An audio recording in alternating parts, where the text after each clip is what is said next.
manner of wildlife. We have tried to fence, but sometimes, as you know, wild animals, they break away from the fence.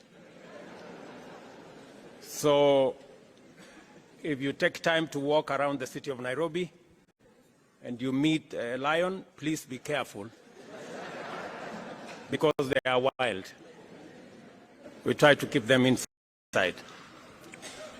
Secondly, let me also welcome you to Nairobi, to Kenya, and to give you some information that scientists, and I am one of them, have proven that the earliest remains of man are in Kenya.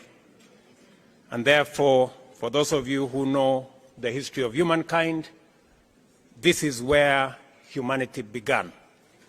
And so while you are here and you feel at home, it is because you truly are at home. So, and I want to give you my commitment that as the people of Kenya, we are having a national conversation as to whether we should have any visa for anybody coming home. So next time, next time you come to Nairobi, you might not need a visa. Excellencies, it is difficult to overstate the fundamental importance of this summit and the momentous consequence of the transformative business we have assembled here to transact.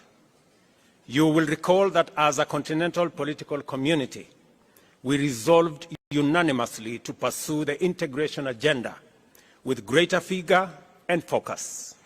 This commitment was underscored by the decision to formulate a suitable framework to effectively coordinate the diverse efforts undertaken through our 8 regional economic